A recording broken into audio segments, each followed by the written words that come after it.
ए गौरीशाई, ए गौरीशाई। तो देखिए दोस्तों, अभी रात में 11:15 बजने जा रहे हैं और मेरी बेटी गौरी साई है कि इसकी अभी सुबह हुई है, इसकी मॉर्निंग हुई है अभी।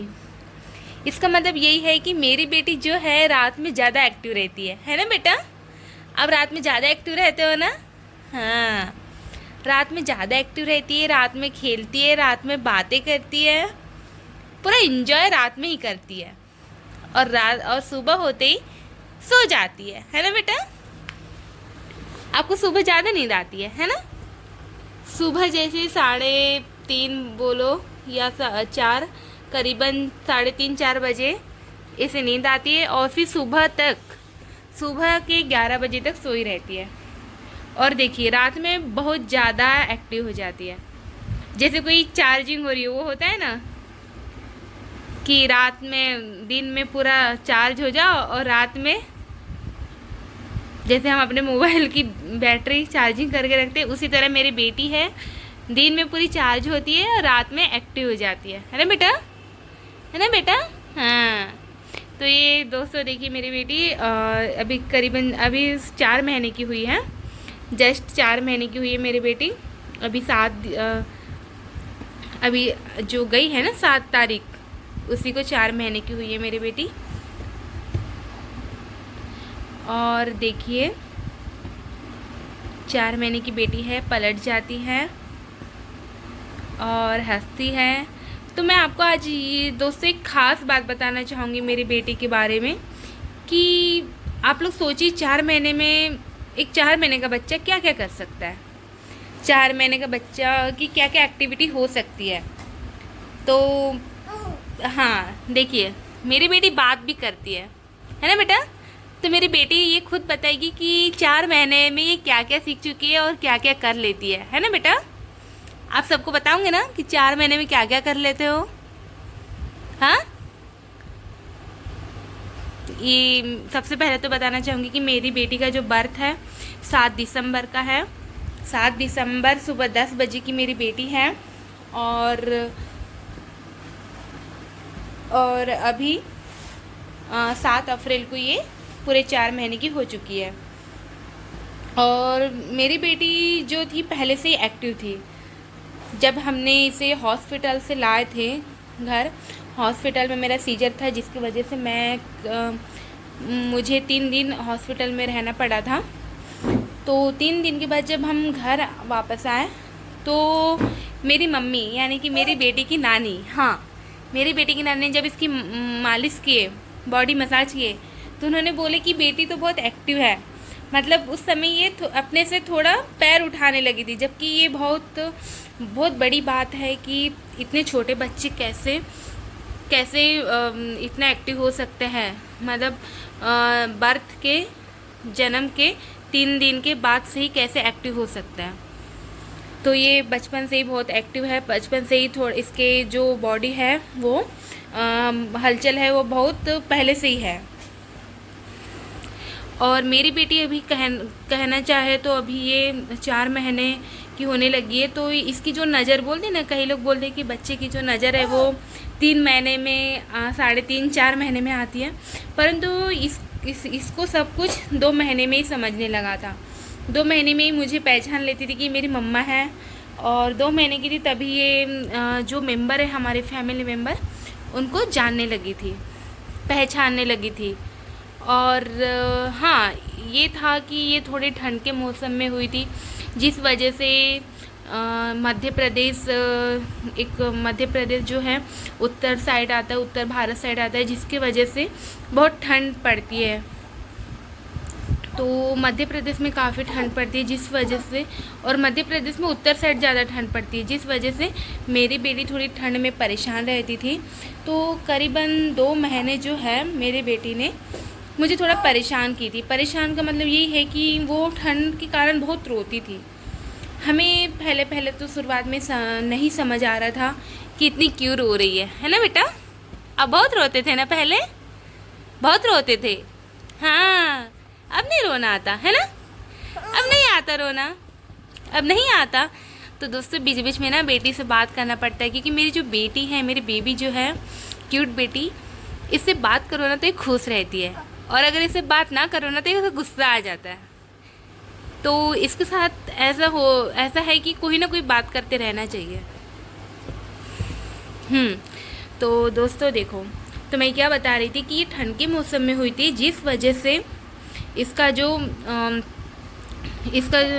था ये उतना एक्टिव नहीं हो पाती थी, और एक्टिव होना भी चाहे तो नहीं हो पाती थी, क्योंकि ठंड की वजह से ये बहुत परेशान रहती थी।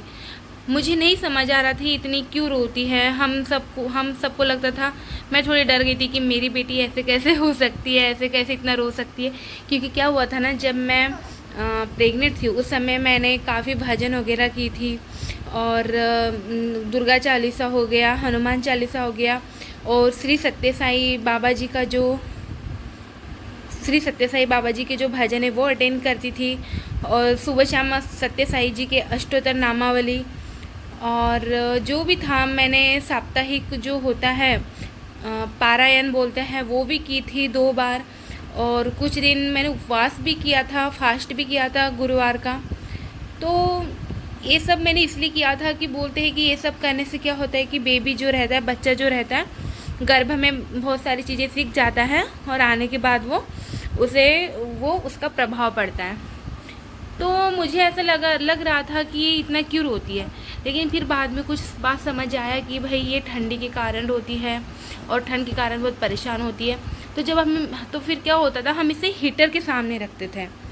जो मेरी बेटी है इसको हम हीटर के सामने रखते थे ठंड के समय, और मैं डर गई थी कहीं ठंड की वजह से कुछ तबीयत में इसकी ख़राब ना हो जाए, कुछ ना हो जाए। परंतु भगवान का बहुत बहुत शुक्रिया कि हम जब से हॉस्पिटल से आए तब से हमें कभी हॉस्पिटल का चेहरा भी नहीं देखने पड़ा, है ना बेटा। हम कभी हॉस्पिटल नहीं गए, हम घर आए और घर में इतने सुरक्षित रहे कि बहुत ही सुरक्षित, और भगवान का धन्यवाद कि हम हॉस्पिटल भी नहीं गए।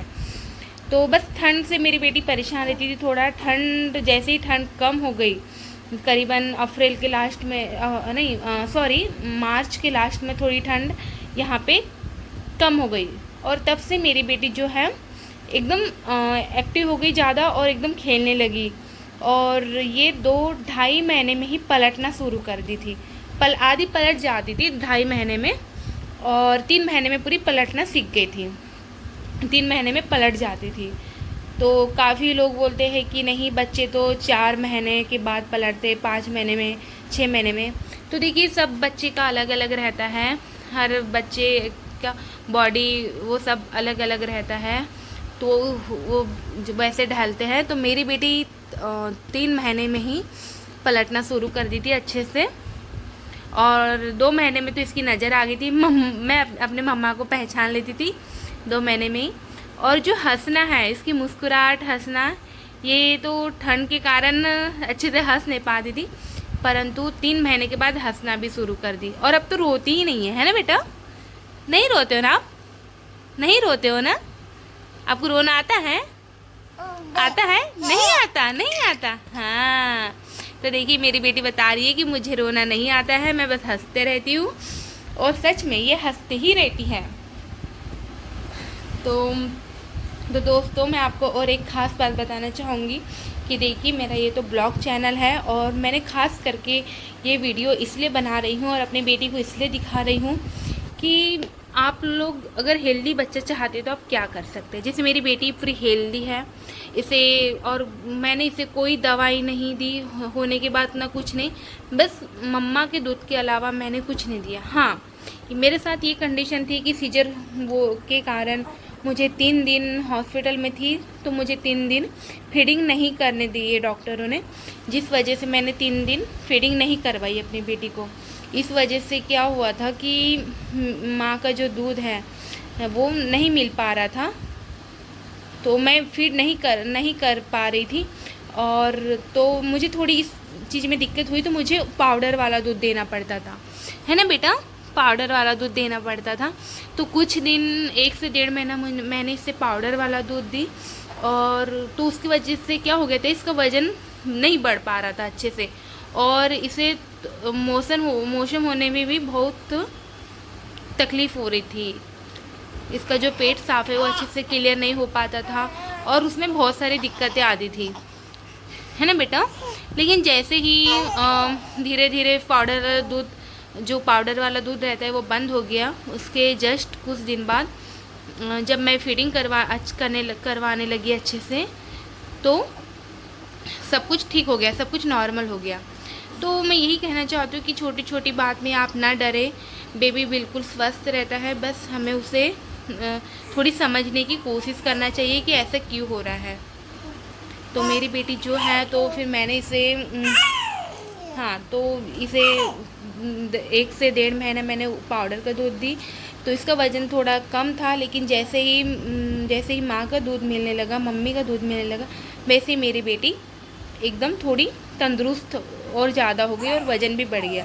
तो फ़िलहाल तो बेटी का वज़न भी ठीक है और इसका वज़न के साथ साथ इसकी हाइट भी बहुत अच्छी है और एक्टिव भी है। और मेरी बेटी काफ़ी कुछ समझने लगती है, बहुत सारी चीज़ें समझ जाती है। देखिए, आप सुन ही रहे होंगे इसकी आवाज़, बोलने की कोशिश करती है, आवाज़ निकालती है, पलट जाती है, हंसती हैं। तो ये मेरे लिए बहुत बड़ी खुशी की बात है कि 4 महीने की बेटी इतना कुछ कर सकती है।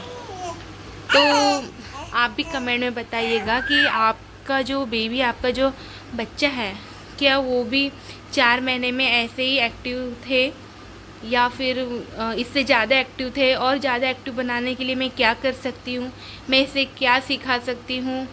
कृपया करके आप लोग कमेंट में बताएं कि मैं अपने बेटी को और क्या अच्छा सिखा पाऊँ, क्या अच्छा इसे दे पाऊँ, जिस वजह से और आगे बढ़े। क्या है बेटा? साईं राम बोल दो सबको, साईं राम बोल लो। साईं राम, साईं राम, साईं राम। हेलो बोल दो, हेलो, हाय, हाय, हाय बोल दो। हाँ, देखिए मेरी बेटी आप लोग को हाय बोल रही है, हेलो बोल रही है। हाँ, अच्छा, ऐसे ऐसे बोलते हो आप, ऐसे बोलते हो। ओमकार भी बता दो, मेरी बेटी को ओमकार भी करना आता है, मेरी बेटी ओमकार करती है। बेटा ओमकार करके बताओ। ओम, ओम, ओम।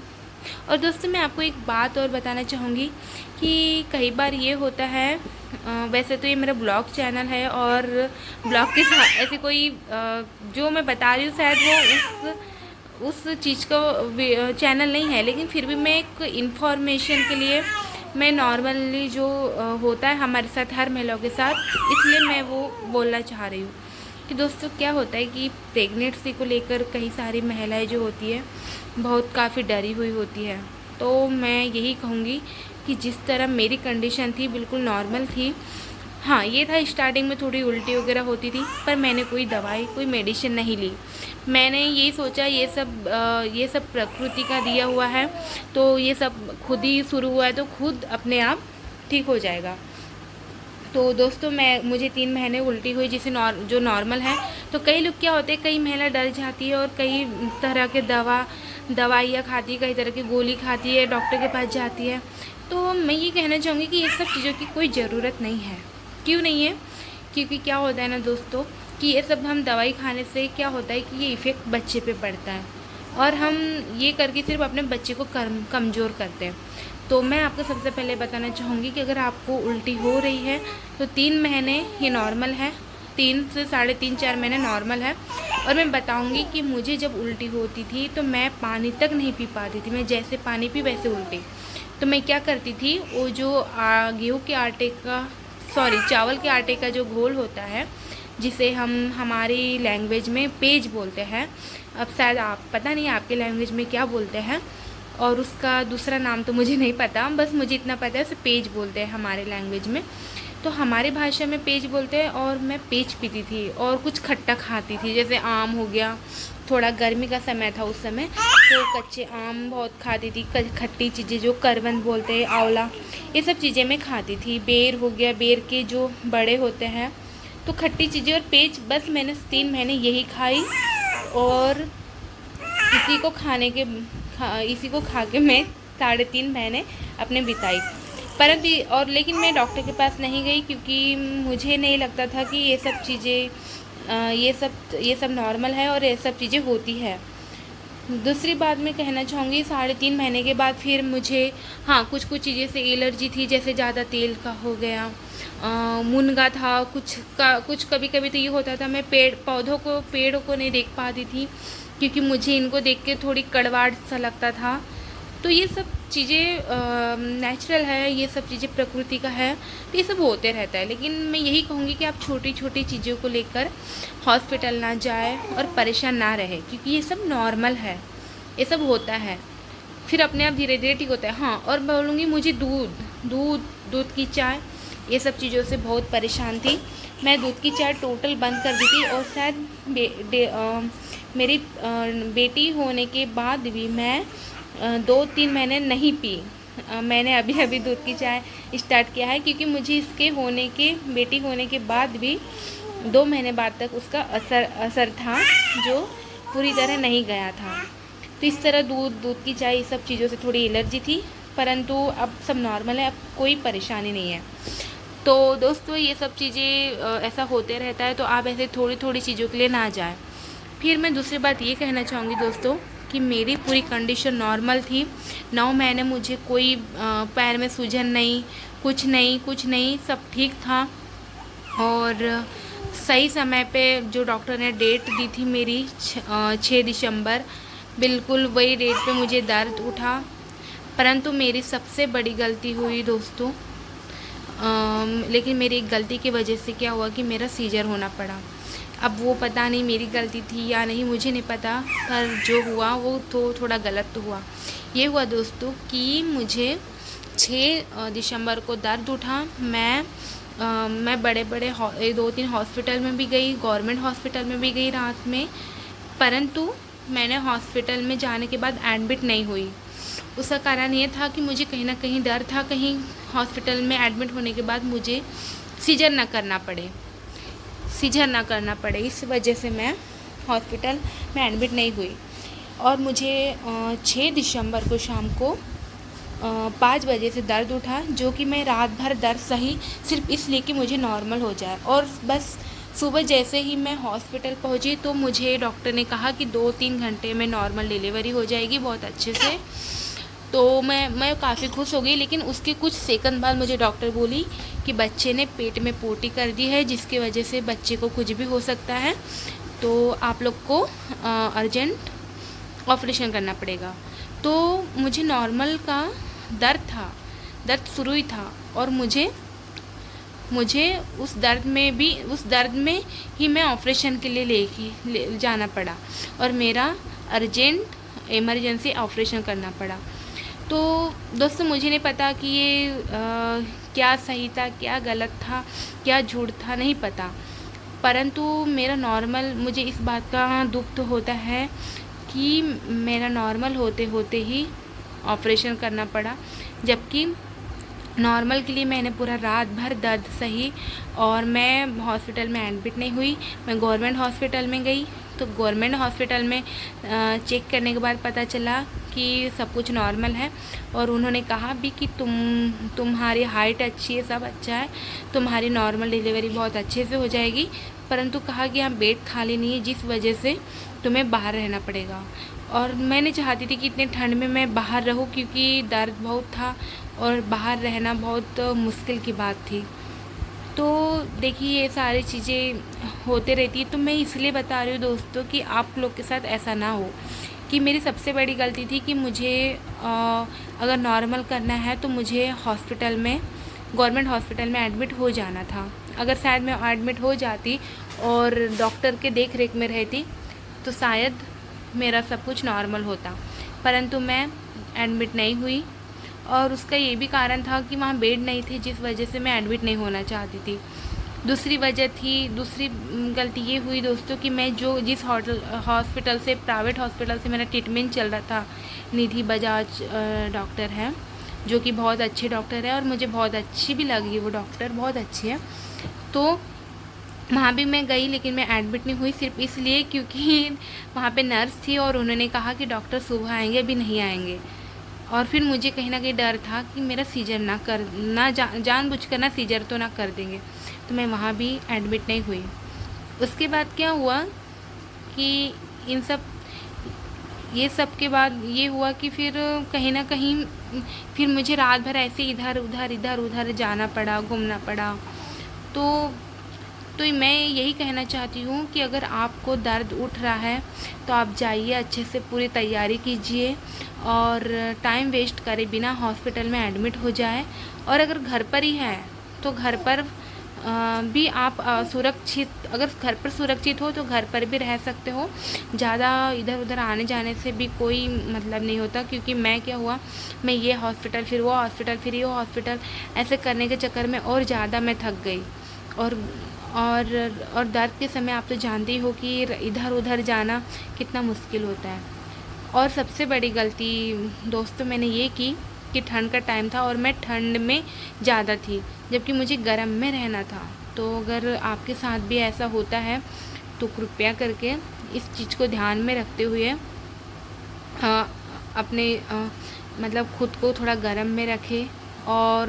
और ऐसा मेरे साथ जैसे सीजर हुआ ऐसा ना होने के लिए आप ये कर सकते हैं कि जैसे आपको दर्द उठता है तो खुद आप चेक मतलब एक बार सोनोग्राफी कर ले, ताकि ऐसे इमरजेंसी सीजर ना करना पड़े। तो मुझे इस बात का तो दुख होता है ये दोस्तों कि मुझे सीजर करवाना पड़ा, क्योंकि मेरी पूरी नॉर्मल कंडीशन थी, सब कुछ नॉर्मल था, मैं दर्द भी सही लेकिन कोई मतलब नहीं रहा। तो इस तरह ये तो दोस्तों मैं यही इसलिए बता रही हूँ आप लोग को कि आप लोग भी इस चीज़ को ध्यान दें। और हाँ, ये सब होते रहता है, ऐसा नहीं है कि ये सब आपके साथ होता है, ऐसे मेरे साथ ही हुआ है या आप लोग के साथ होता है, ऐसे कई लोगों के साथ होता है। बस हमें थोड़ी सतर्क रहने की ज़रूरत पड़ती है। परंतु मुझे इस बात की खुशी है दोस्तों कि भले ही मेरा सीजर हुआ, परंतु मेरी बेटी जो है बहुत एक्टिव है, बहुत तंदुरुस्त है, और मुझे इसको देख के मेरा जो दर्द है वो सब ख़त्म हो जाता है ना बेटा? इधर देखो बेटा, इधर देखो, इधर देखो। तो मैं यही कहना चाहूँगी कि सीजर हो या नॉर्मल हो, बस बेबी स्वस्थ होना चाहिए और माँ भी स्वस्थ रहना चाहिए बस। बाकी नॉर्मल और सीजर तो ठीक है, वो तो चल ही रहा है। और तो दोस्तों वीडियो में इतना ही, और मैं यही कहूँगी, और मैं भगवान का बहुत बहुत शुक्रिया करती हूँ, बहुत बहुत धन्यवाद देती हूँ स्वामी को कि उन्होंने मुझे इतनी अच्छी बेटी दिए। और मैं बहुत खुश हूँ कि मुझे बेटी हुई है, मेरी एक बेटी है, और उनकी कृपा से सब कुछ ठीक चल रहा है, सब कुछ ठीक है, और स्वामी की कृपा ऐसे ही बनी रहे। और दोस्तों मेरी, और आपको एक बात बताऊंगी मेरी बेटी की खासियत, कि मेरी जो बेटी है ये ना भजन में एक देर होती है। हमारे घर कंटिन्यू भजन होते हैं, हम लोग फैमिली के साथ हम सारे फैमिली के सारे मेंबर मिलकर हर दिन भजन करते हैं। तो भजन हमारे करीबन 15-20 मिनट चलते हैं, पर मेरी बेटी अभी तक कभी भजन में नहीं रोई है। भजन में बहुत अच्छे से अटेंड करती है, बहुत शांत रहती है, सुनती है, हंसती है, लेकिन रोती नहीं है। ये मेरी बेटी की खासियत है। तो ये बहुत बड़ी बात है। तो मैं यही कहना चाहूँगी कि जब आप प्रेग्नेंट रहते हो तो सच में मुझे लगता था कि ऐसे कैसे हो सकता है, बच्चा गर्भ में है, और मुझे ये सब चीज़ें थोड़ी अजीब लगती थी कि नहीं ऐसा नहीं, क्योंकि कभी कभी ये भी सुनी थी ना मैंने कि बच्चा गर्भ से थोड़ी सीख कर आता है, वो तो बाहर सीखता है। तो कहीं ना कहीं ये बात मेरे मन में थी, लेकिन मुझे बाद में अब पता चला कि नहीं, हम प्रेगनेंसी के समय जैसे हमारा वातावरण रहेगा, जैसा हमारा माहौल रहेगा, वैसा बच्चे पे असर पड़ेगा। तो दोस्तों प्रेगनेंसी के समय आप लोग भी अच्छे माहौल में रहे, अच्छा सोचे, अच्छी बातें करें, अच्छी किताब पढ़ें, भगवान का ज़्यादा से ज़्यादा नाम स्मरण करें, और वही है, ज़्यादा भागवत सुने, अच्छे सॉन्ग सुने, गर्भ संस्कार होता है वो भी करें। तो ये सब जो इफ़ेक्ट है वो बच्चे पे ज़रूर पड़ेगा। तो मैं भी बहुत खुश हूँ कि मेरी बेटी जो है बहुत तंदुरुस्त है, बहुत एक्टिव है, बहुत समझदार है और बहुत खुश भी है। बेटा बेटा एक बार, क्या हो गया आपको? अरे नहीं नहीं नहीं नहीं नहीं नहीं नहीं नहीं नहीं। तो दोस्तों देखो, मैंने अपनी बेटी को पलटा दी, इसलिए मेरी बेटी रोने लगी है। तो ठीक है दोस्तों, ये वीडियो कैसा लगा कमेंट में ज़रूर बताएं, और अगर इन्फॉर्मेशन अच्छी लगी हो तो कृपया लाइक करें, मेरी इस वीडियो को सब्सक्राइब करें और मेरी बेटी को ढेर सारा प्यार दो। बस इतना ही। बेटा साईं बोल दो सबको, साईं राम बोल दो बेटा, साईं बोल दो, साईं राम साईं राम साईं राम। देखिए दोस्तों कितना से रोई और चुप हो गई। तो मेरी बेटी ज़्यादा नहीं रोती है, हंसती ज़्यादा है, रोती कम है। ये बहुत बड़ी बात है मेरे लिए। बेटा सबको साईं राम बोल दो, Sai Ram. Good night, good night, good night. हाँ, एक बार ओमकार भी बता दो, ओमकार करके बता दो। ओम ओम ओम ओम। तो अभी नहीं कर पा रही है, परंतु ये ओमकार कर लेती है। हाँ, मेरे जैसे नहीं करती, परंतु हाँ देखिए दोस्तों, ओमकार कर रही है मेरी बेटी। हाँ, ऐसे ओम करते हो आप, ऐसे ओमकार करते हो, ऐसे ओमकार करते हो। तो देखिए दोस्तों, मेरी बेटी कैसी लगी ज़रूर बताएं कमेंट में। जय साईं राम, जय जय साईं राम बोल दो, जय साईं राम, जय साईं राम। Good night.